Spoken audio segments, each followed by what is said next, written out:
Tes. Bismillah. Assalamualaikum warahmatullahi wabarakatuh.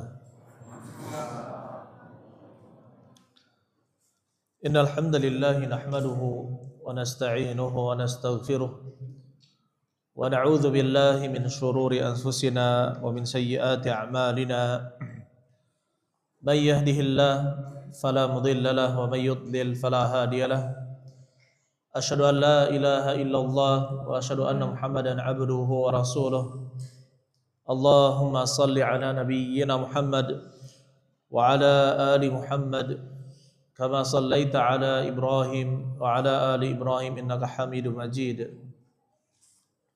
Ya ayyuhalladzina amanu taqullaha haqqa tuqatih wa la tamutunna illa wa antum muslimun.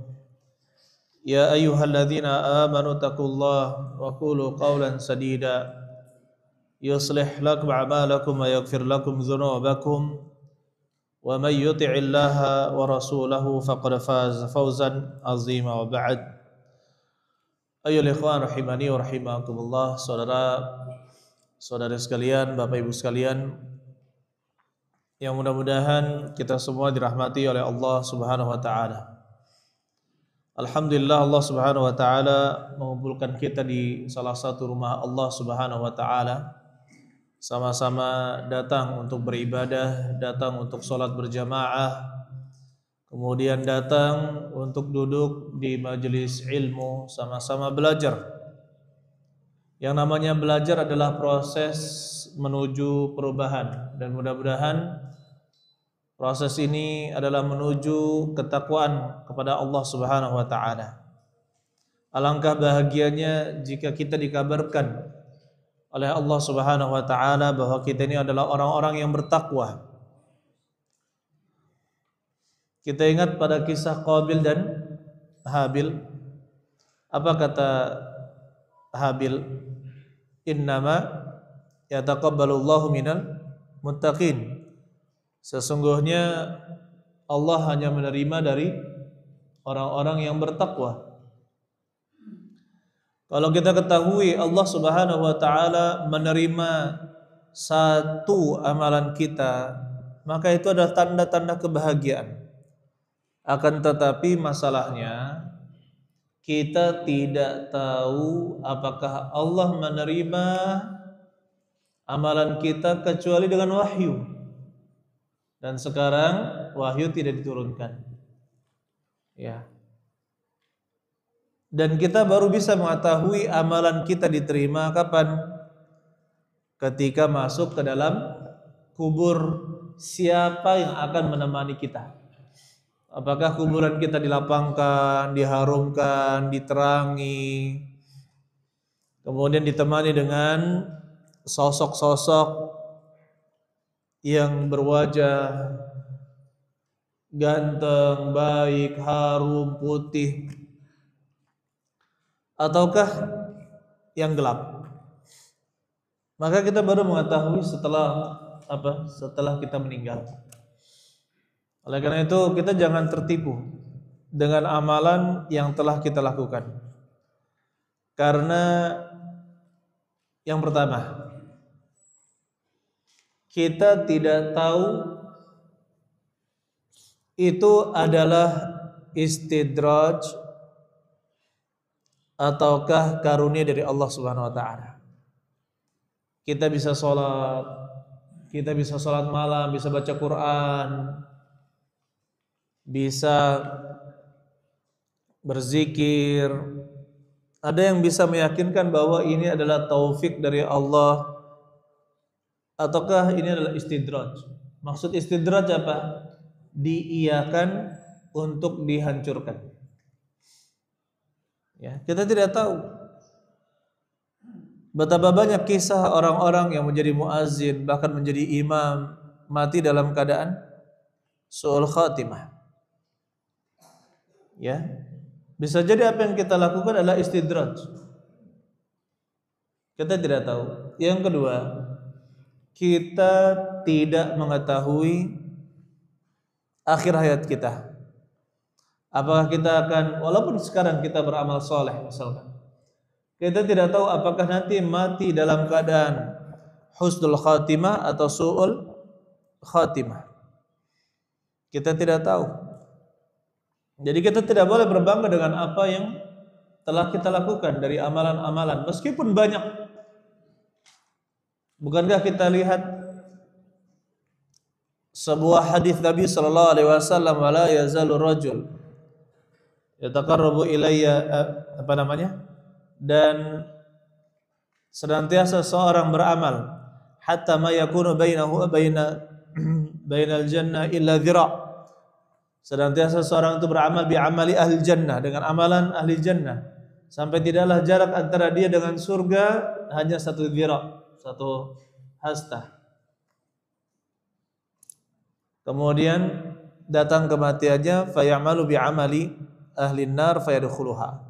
Ternyata apa? Sebelum meninggal dia beramal dengan amalan ahli nar, amalan ahli neraka, dan masuk ke dalam neraka. Begitu pula ada orang yang dia di dunia ini beramal dengan amalan ahli neraka, sampai jarak antara dia dengan neraka hanya satu hasta. Fayasbiqu alaihi alkitab, ternyata catatan kitabnya itu dia masuk surga. Fayamalu bi amali ahli jannah fayadkhuluha. Kemudian dia di akhir hayatnya beramal dengan amalan ahli surga dan masuk ke dalam surga. Jadi tidak ada yang bisa menjamin kita ini di akhir hayat mati dalam keadaan taat ataukah tidak. Kemudian yang ketiga, kita tidak bisa menjamin 100% apakah yang kita amalkan ini ikhlas mengharapkan wajah Allah Subhanahu wa taala ataukah justru riya dan sum'ah, mengharapkan pujian dari manusia. Sedangkan kita ketahui bahwasanya niat-niat buruk tersebut itu bisa menghapuskan amalan. Ya, maka tidak ada yang bisa kita banggakan. Oleh karena itu kalau kita mengetahui bahwasanya Allah Subhanahu wa taala menerima satu amalan kita, maka itu sangat membahagiakan sekali, karena Allah tidak menerima kecuali dari orang-orang yang bertakwa. Kemudian juga perlu berhati-hati apabila ada seseorang dia merasa berdoa, kemudian ternyata walaupun berat sangkanya doanya dikabulkan, maka dia tetap harus dalam kekhawatiran. Bisa jadi itu adalah doa yang dikabulkan, atau bisa jadi bukan karena doa yang dikabulkan. Sehingga dia tidak, ketika menceritakan kepada orang lain, ya, jangan sampai jatuh kepada riya. Meskipun dia sudah berdoa, belum tentu karena dia berdoa dikabulkan oleh Allah Subhanahu wa taala. Bisa jadi doa orang lain baru dikabulkan. Maka kita katakan ya ikhwan rahimani wa rahimakumullah, selalu kita dalam mengkhawatirkan amalan kita. Baik. Pada hari ini kita lanjutkan kajian kita membahas manhaj Ahlussunnah wal Jamaah dalam perilaku dan juga akhlak. Bagaimana Ahlussunnah wal Jamaah bersikap di dalam kesehariannya, dan bahwasannya kita sudah sampaikan Ahlussunnah wal Jamaah itu tidak hanya berbicara masalah sunnah dan bid'ah, tauhid dan syirik, akidah, arkanul Islam, arkanul iman, rukun-rukun iman, rukun-rukun Islam. Tidak hanya itu, tetapi juga memperhatikan masalah akhlak dan adab keseharian. Baik, kita lanjutkan. Wa yusari'una ila ada'i salawatil maktubah. Dan mereka itu bersegera, Ahlussunnah wal Jamaah bersegera mengerjakan salat yang wajib, dan mengerjakannya di awal waktu,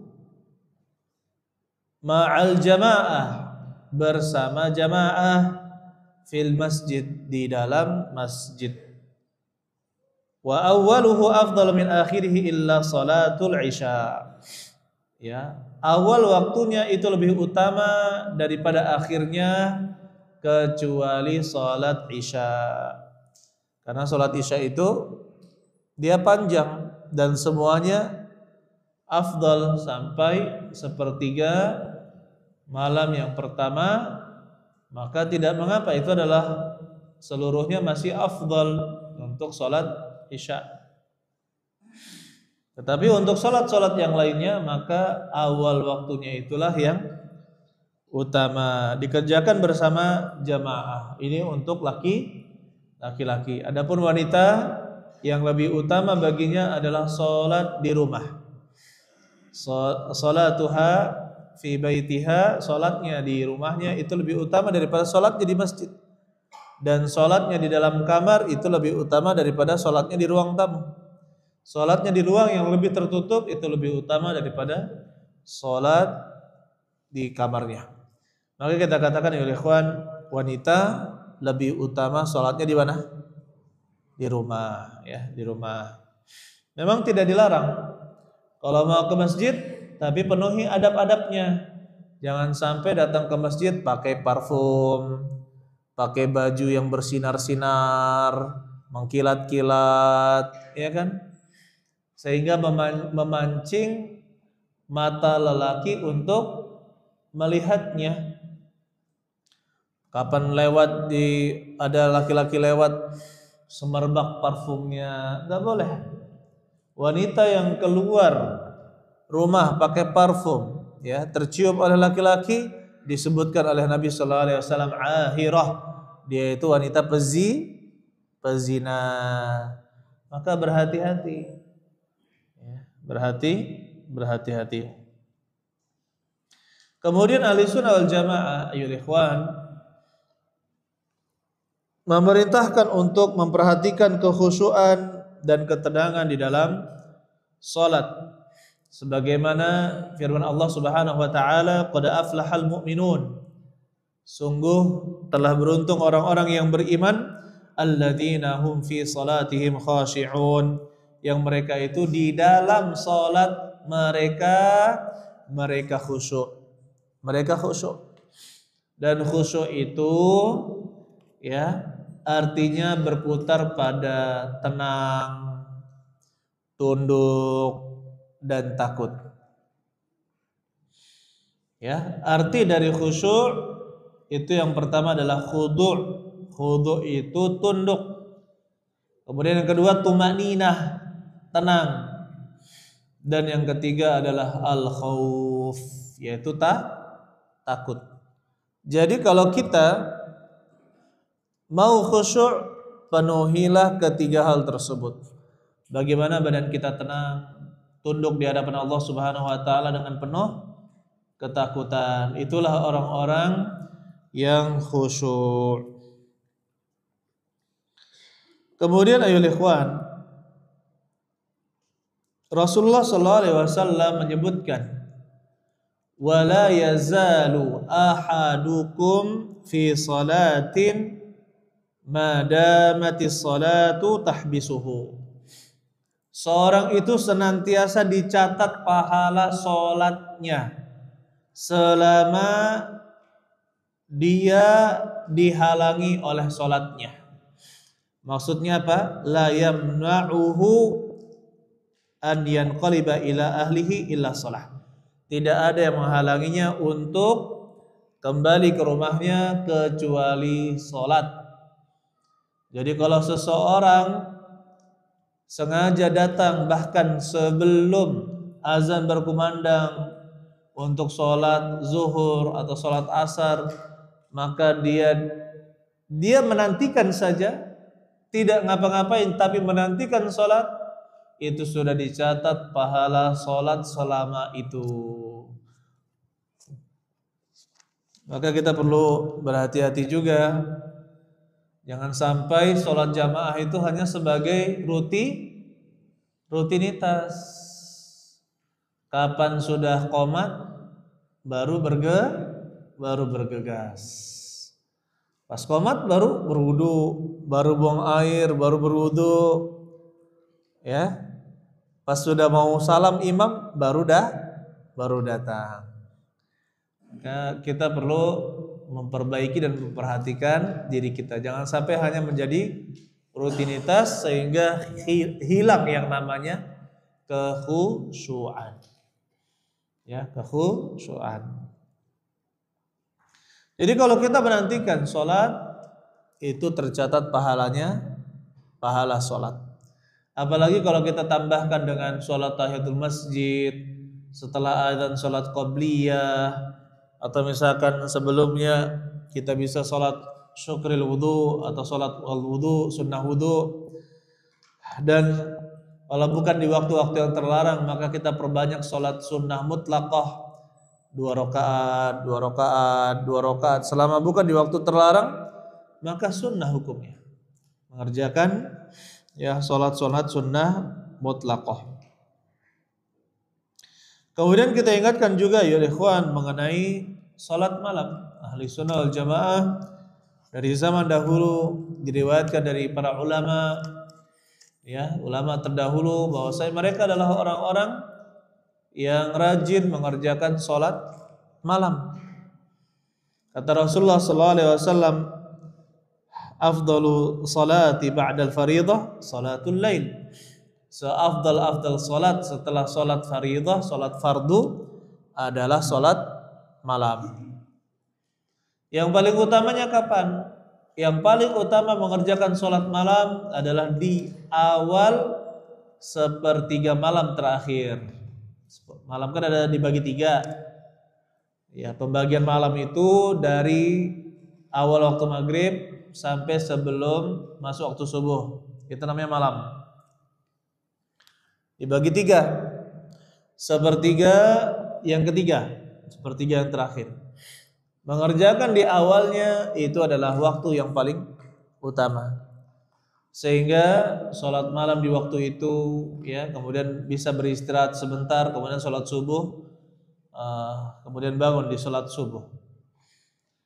Kemudian kalau tidak bisa di awal sepertiga malam yang terakhir, maka di akhirnya, di akhir sepertiga malam yang terakhir. Kapan itu? Sebelum sholat subuh, sebelum masuk sholat subuh. Itu juga masih sepertiga malam yang terakhir. Itu juga masih Allah turun di langit dunia, mengabulkan doa-doa hamba yang meminta. Maka kita katakan, kalau tidak sanggup di awal sepertiga malam yang terakhir, maka di akhirnya. Di akhir itu sebelum subuh kerjakanlah sholat malam.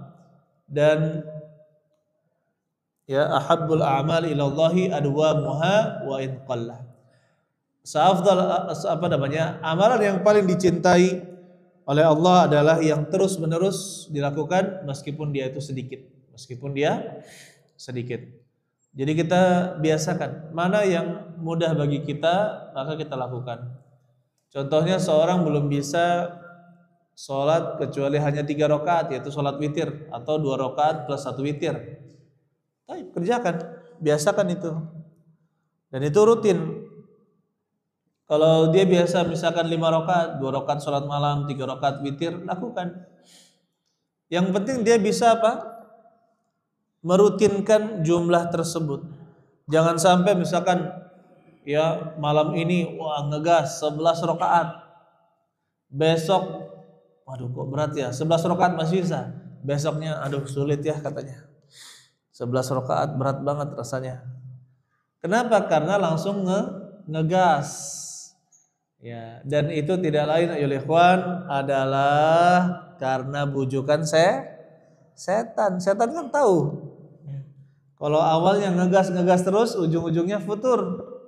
Ujung-ujungnya lemas. Maka kita katakan khudhu minal a'mali ma tutiqun.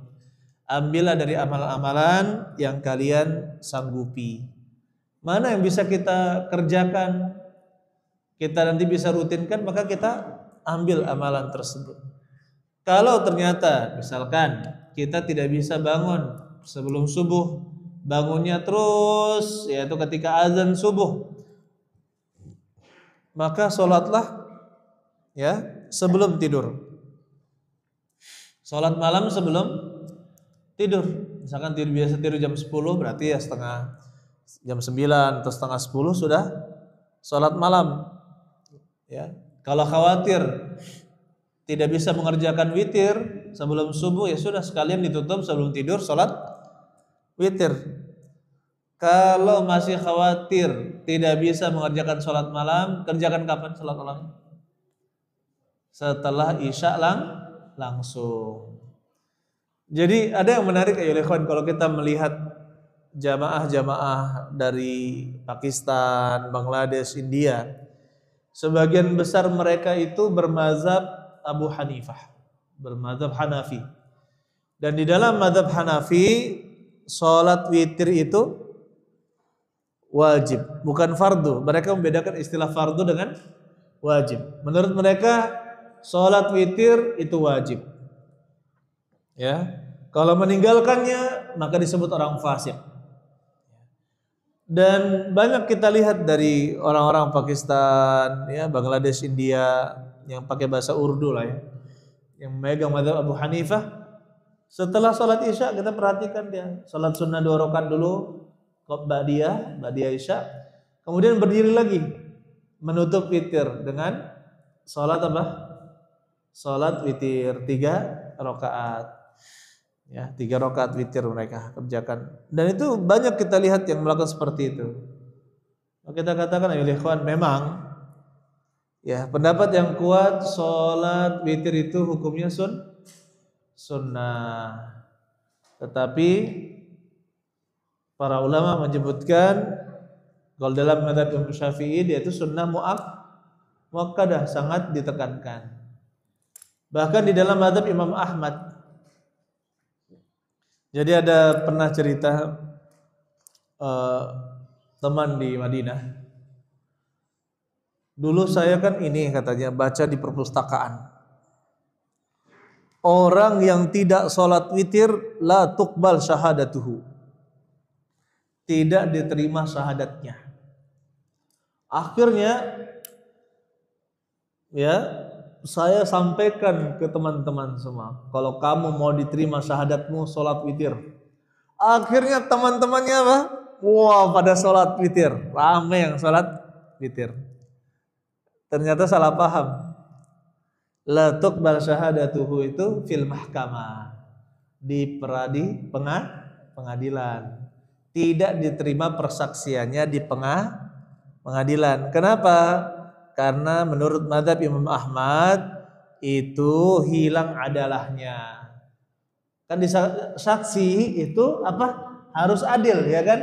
Nah, kalau tidak mengerjakan sholat witir, hilang keadilannya. Adalahnya itu hilang, makanya tidak diterima syahadatnya. Nah, ini teman ini dulu salah paham, dikira syahadat Islamnya yang batal. Tapi setelah dijelaskan kesalahannya itu, kembali lagi teman-temannya apa?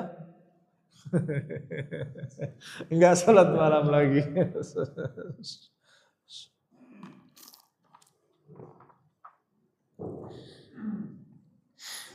Taib, kita lanjutkan. Begitu pula kata Nabi sallallahu alaihi wasallam, ya ayyuhan nas, wahai manusia, afshus salam, tebarkanlah salam.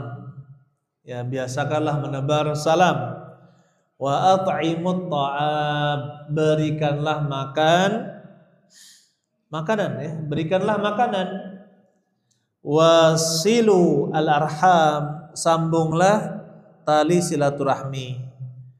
Wasallu bil laili wan nasu niyam, salatlah kalian di waktu malam ya, dalam keadaan manusia tertidur.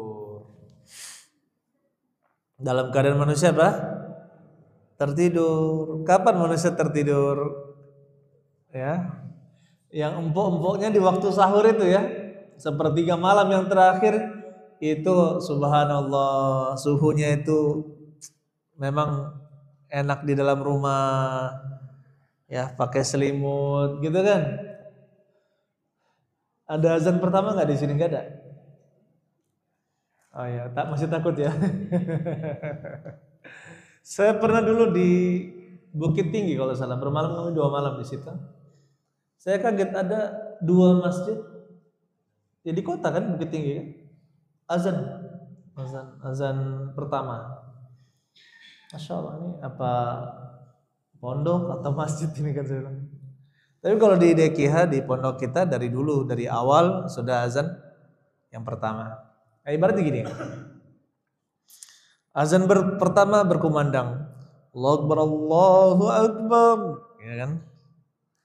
Wah, itu kan waktu yang kalau kita lalai nggak bangun, waktu yang sangat bagus untuk mengerjakan sholat malam, kan gitu ya. Allahu Akbar, Allahu Akbar. Nah ini ujian yang kedua nih. Apakah lanjut tidur ataukah salat malam gitu kan. Baik. Jadi apa? Apa kata Nabi SAW kalau mau mengerjakan ini? Menyebarkan salam, memberi makan, menyambung tali silaturahmi, salat malam, tadkhulunal jannah bisalam. Kalian masuk ke dalam surga dengan selamat. Subhanallah. Yang pertama apa? Menebarkan salam. Akan menumbuhkan kecintaan di masyarakat.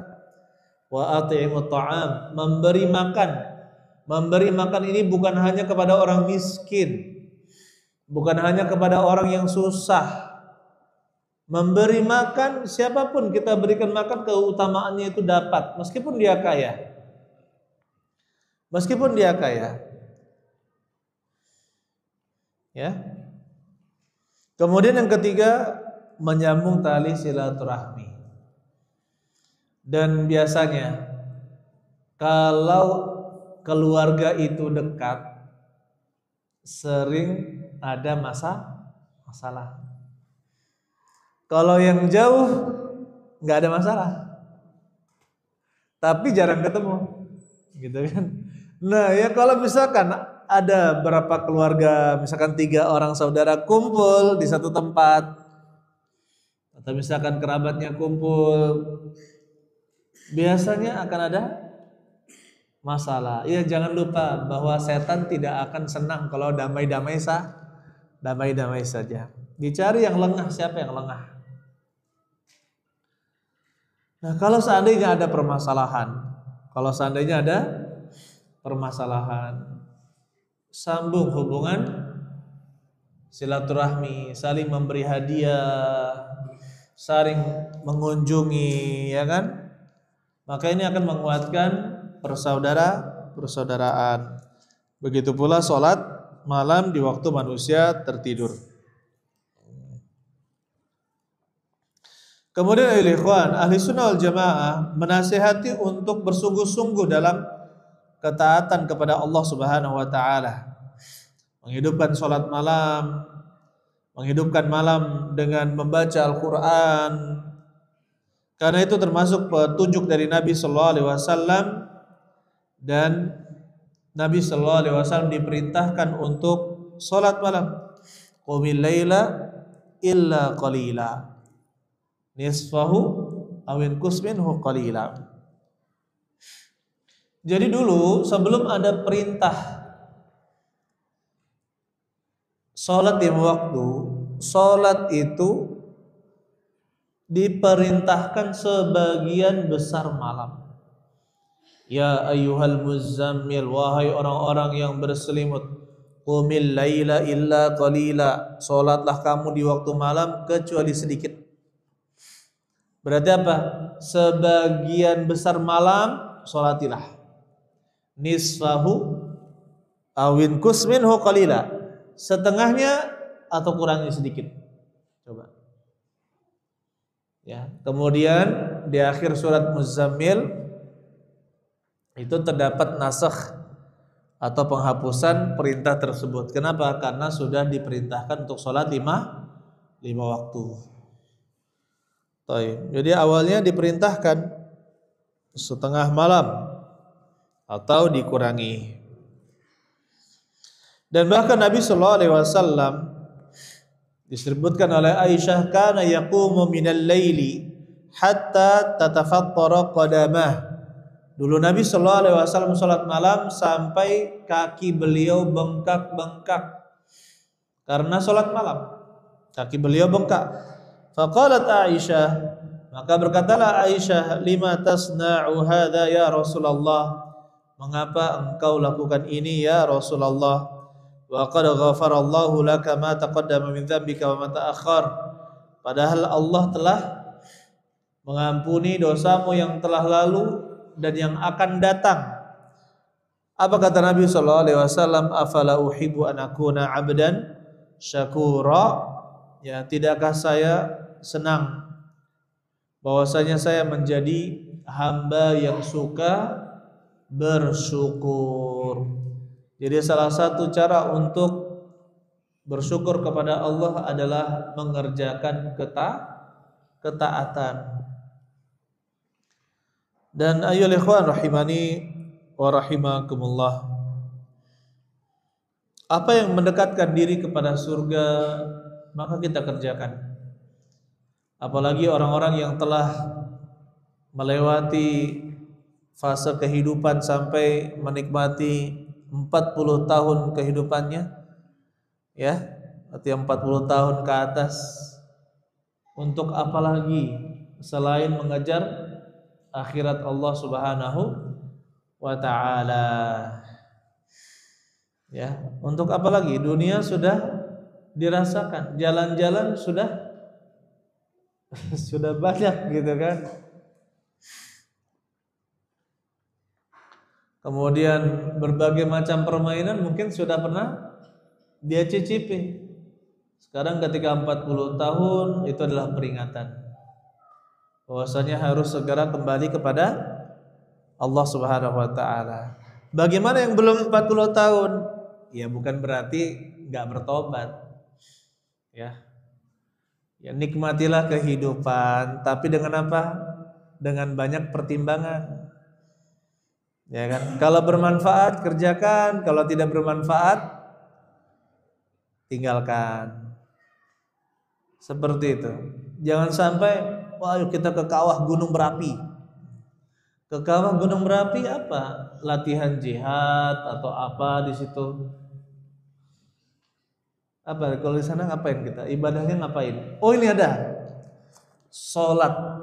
Jadi di situ sholat jamaah, tapi di foto di belakangnya perempuan. Waduh itu bukan ketaatan, nambah dosa. Siapa itu? Calon. Belum halal sudah foto-fotoan di atas gunung. Ini gawat ini. Tambah dosa.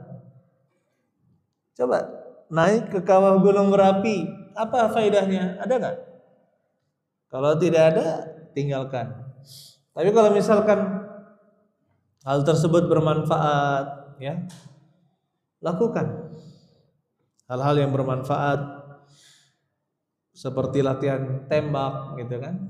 Ada nggak lapangan tembak di sini? Nggak ada, belum ada. Latihan memanah paling ya. Kalau nggak ada tembak mahal juga ya. Katanya satu peluru 20.000, 30.000 katanya.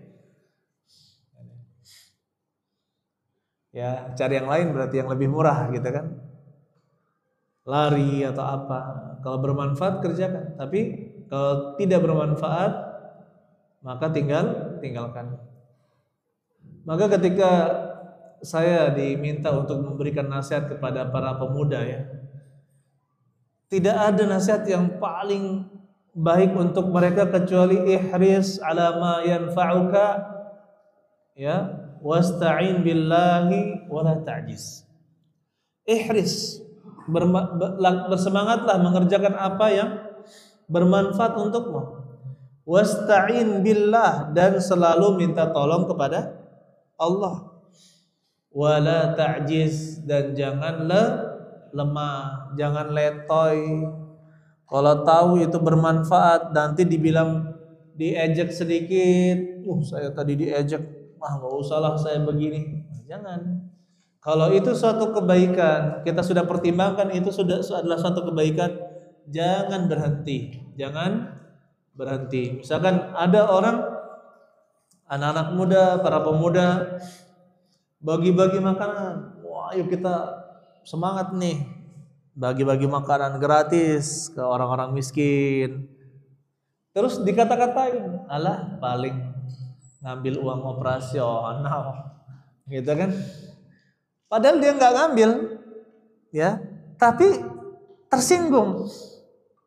Saya dituduh begini, begini, begini. Saya dituduh begini. Padahal nggak ngambil. Ya kalau nggak ngambil, ngapain sakit hati kan gitu ya? Kan gitu.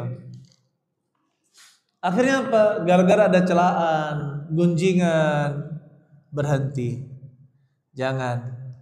Kalau memang sesuatu itu kita mulai karena Allah, jangan berhenti kecuali karena Allah Subhanahu wa taala. Ini contohnya bangun masjid ini. Bangun masjid ini insya Allah karena Allah ya. Contohnya berhenti karena Allah apa? Berhenti karena Allah. Gempa, banjir, hancur semuanya, tidak bisa ditempati lagi. Itu karena Allah itu. Tenggelam ditelan bumi, itu karena Allah. Tapi kalau misalkan gara-gara gibahan tetangga, ya, rumpinya para tetangga, jangan berhenti. Jangan berhenti. Taib. Kemudian ya ikhwan, ahli sunnah wal jamaah kokoh di saat mereka mendapatkan ujian. Mereka bersabar ketika mendapatkan ujian dan selalu bersyukur ketika dalam keadaan lapang. Waridha bimurril qada, dan selalu ridha dengan pahitnya qada, takdir atau ketetapan Allah Subhanahu wa taala. Allah Subhanahu wa taala katakan, innama yuwaffas sabiruna ajrahum bighairi hisab. Sesungguhnya Allah membalas orang-orang yang bersabar balasan mereka bighairi hisab, tanpa ada perhitungan. Maksudnya apa? Pahala orang yang bersabar itu sangat besar dari Allah Subhanahu wa taala. Maka ketika diberikan ujian selalu bersabar dan terus bersabar, harapkanlah pahalanya dari Allah Subhanahu wa taala. Kata Nabi sallallahu alaihi wasallam, "Inna 'izamal jazaa'i ma 'izamil bala." Sesungguhnya besarnya balasan itu tergantung dengan besarnya ujian. Wa innallaha idza ahabba qauman ibtalahum. Sesungguhnya Allah jika mencintai suatu kaum, Allah menguji mereka. Faman radiya falahu ridha. Barang siapa yang ridha, rela, maka dia mendapatkan keridhaan Allah. Wa man sakhita falahu sakhat. Dan barang siapa yang murka, benci, marah, maka baginya kemurkaan. Jadi ini menunjukkan ujian itu tergantung dengan apa? Balasan tergantung dengan ujian. Allah alam bisawab. Kita azan dulu baru kita lanjutkan.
أشهد أن لا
Bismillahirrahmanirrahim. Wassalatu wassalamu ala Rasulillah.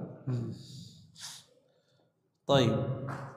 Kata Rasulullah SAW, sesungguhnya besarnya balasan, besarnya pahala itu tergantung dengan besarnya ujian. Ya, semakin besar ujian seseorang, maka semakin besar juga pahalanya. Makanya kita dapatkan kalau orang yang benar-benar bertaubat, berhijrah, siap-siap nanti akan diuji apa dia. Ya, bahkan kata teman-teman, orang kalau mau naik kelas juga butuh apa? Ujian. Mau naik kelas lagi butuh ujian, lulus atau tidak. Sama seperti itu. Kalau Allah menginginkan kepada kita kebaikan, maka Allah akan menguji kita semua dengan berbagai macam ujian. Jadi kalau kita mendapatkan ujian, kita merasa kita bisa menghadapinya, selalu bersyukur kepada Allah Subhanahu wa ta'ala. Begitu pula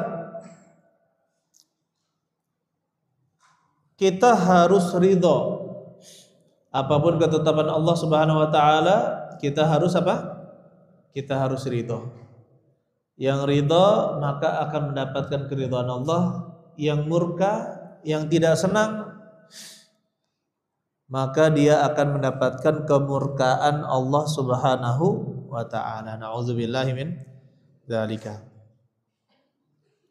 Kemudian ahli sunnah wal jamaah tidak mengharapkan, meskipun kita harus bersabar dan mendapatkan pahala dari sabar itu, bukan berarti kita mengharapkan untuk diuji. Ya Allah, patahkanlah tulangku. Jangan. Ya Allah, timpakanlah aku penyakit. Enggak. Ya, kita tidak tahu. Kenapa? Karena kita tidak tahu apakah kita bisa bersabar jika diuji atau tidak. Tapi kalau datang ujian tersebut, barulah kita apa? Bersabar. Jadi tidak boleh kita mengharapkan seperti itu. Ya.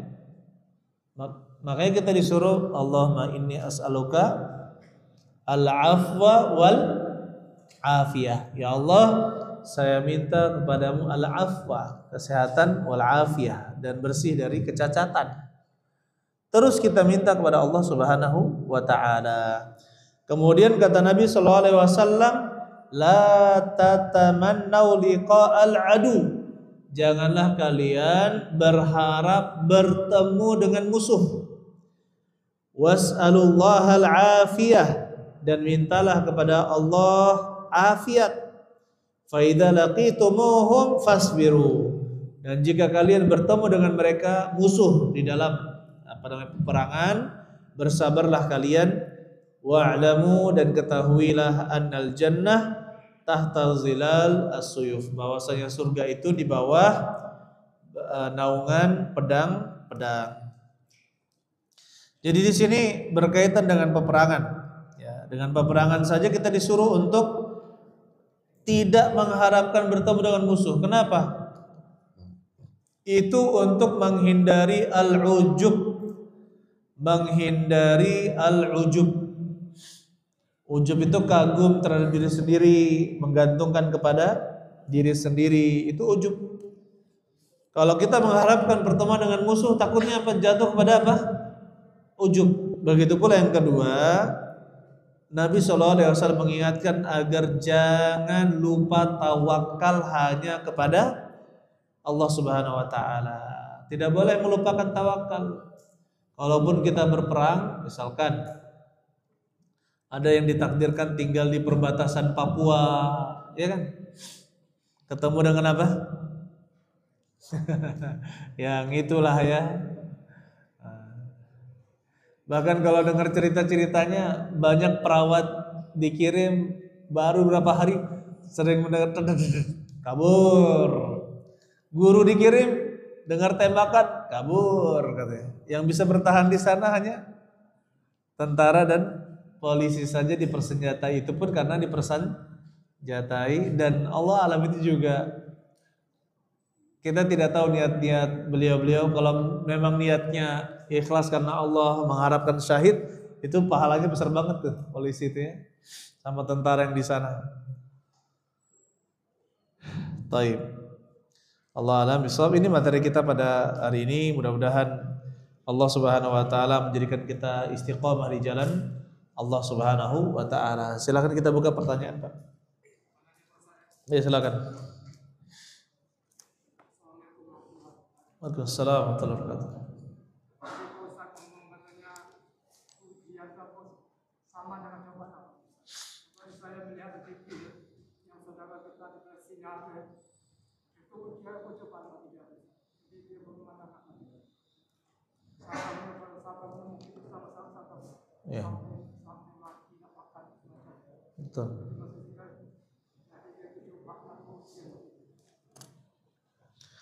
Jadi cobaan dan ujian itu sama ya, diterjemahkan dengan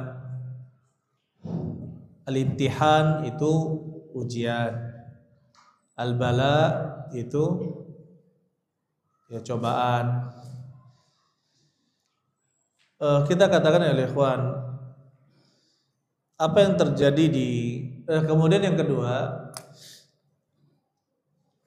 sesuatu yang tidak kita sukai terjadi itu bisa jadi antara dua.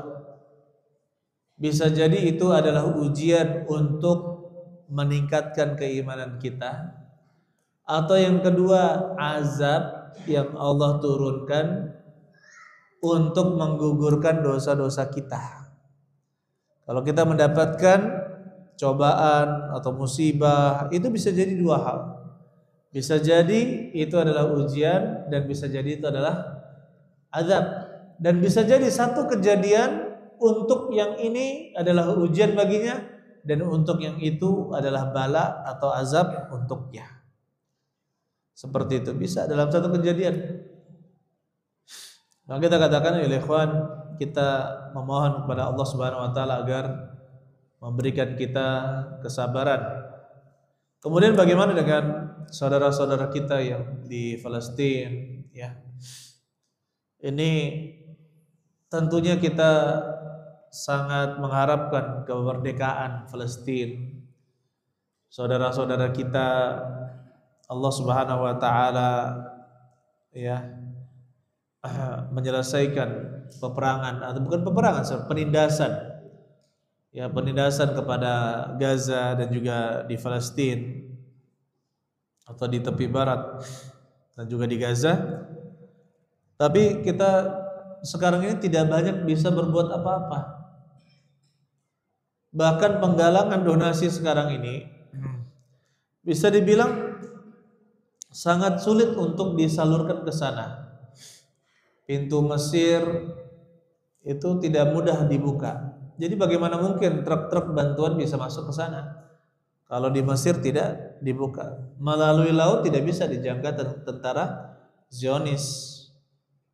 Ya, sementara itu gempuran demi gempuran terus tidak pernah berhenti. Maka kita katakan bagi yang punya harta, tabunglah harta untuk saatnya nanti teman-teman kita bisa menyalurkan, maka baru disalurkan. Kemudian sekarang kita bisa banyak berdoa kepada Allah Subhanahu wa taala untuk saudara-saudara kita. Kemudian selanjutnya, dan apa yang dilakukan pemerintah kita patut diacungkan jempol, karena dari dulu, dari awal kemerdekaan tidak setuju dengan perbuatan Zionis Israel yang ada di sana. Dari Pak Soekarno sampai sekarang alhamdulillah. Dan yang bisa dilakukan oleh pemerintah adalah melalui hubungan antar negara. Ya, melalui hubungan antar negara. Seperti yang tampak sekarang Saudi Arabia itu kan dengan negosiasi bilateral antara dua negara. Beberapa negara itu karena mau dibangun hubungan perekonomian, bisnis dan sebagainya, dipaksa untuk, ya, salah satu butir perjanjiannya adalah mensyaratkan agar negara itu mengakui kemerdekaan Palestina, seperti itu, mengakui kemerdekaan Palestina. Nah, ini yang bisa kita lakukan. Begitu pula pemerintah Indonesia selalu ikut dalam pertemuan-pertemuan internasional dan sangat didukung oleh Pak Presiden kita. Dari Pak Jokowi juga demikian, alhamdulillah, Pak Prabowo juga. Bahkan dari dulu ya, mahasiswa Palestina disekolahkan di Indonesia, ditarik di Indonesia. Itu yang bisa kita lakukan. Gak bisa berbuat banyak, tidak bisa berbuat banyak. Dan yang kita lakukan sekarang bagaimana? Yaitu menjelaskan kepada anak-anak kita, murid-murid kita tentang bagaimana zalimnya orang-orang Zionis itu kepada apa? Kepada orang-orang Islam. Tahib. Allah alam bissawab. Silakan, ada yang lain sekarang? Silakan, Pak. Assalamualaikum warahmatullahi wabarakatuh. Iya.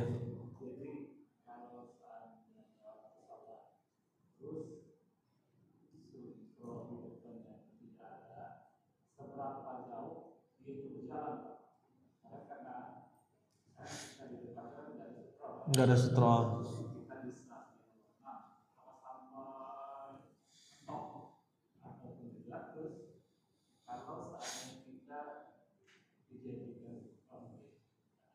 Dijadikan apa? Ya. Oh iya ya.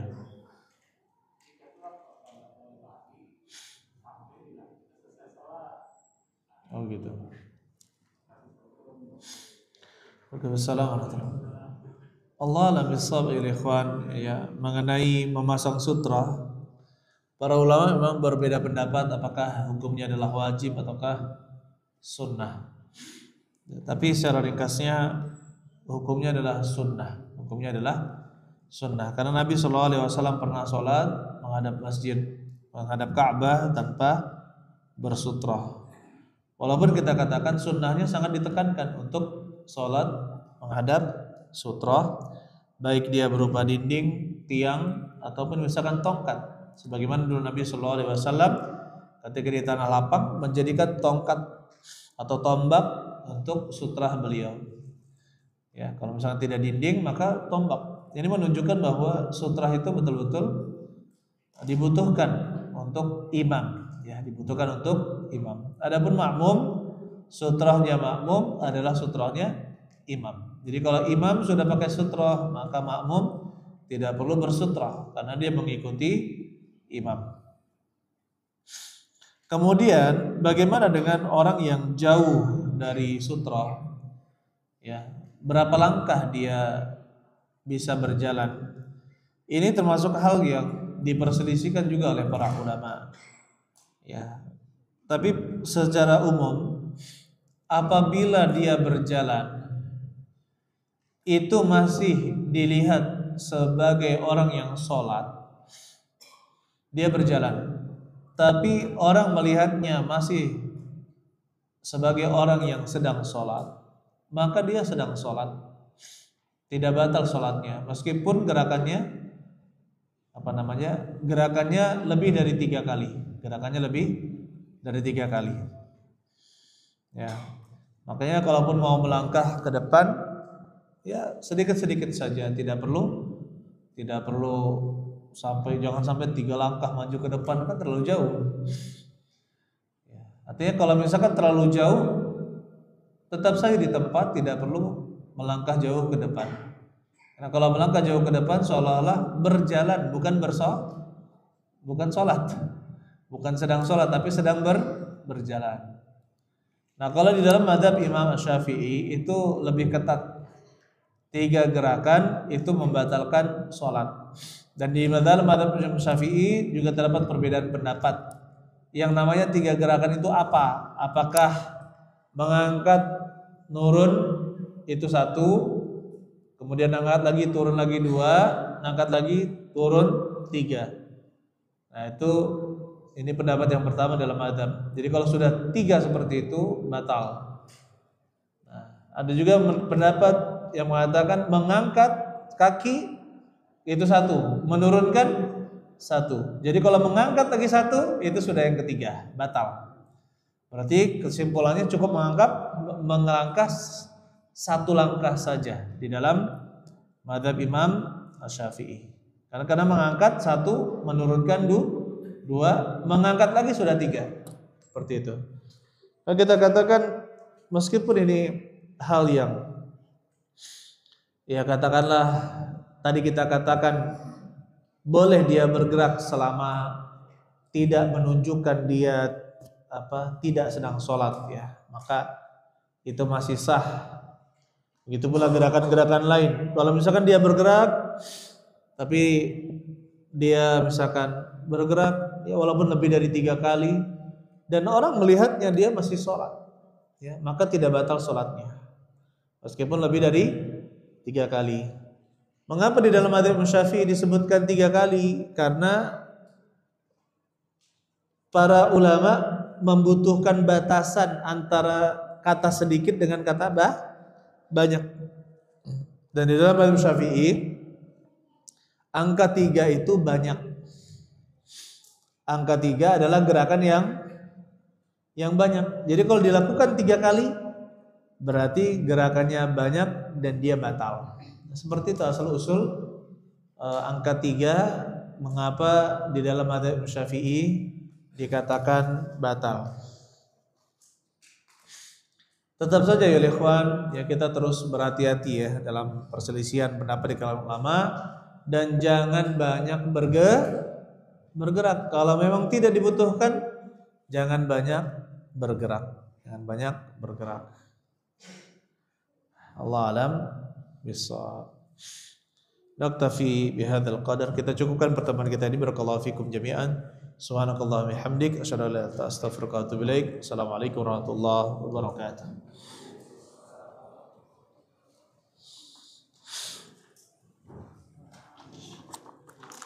Masya Allah.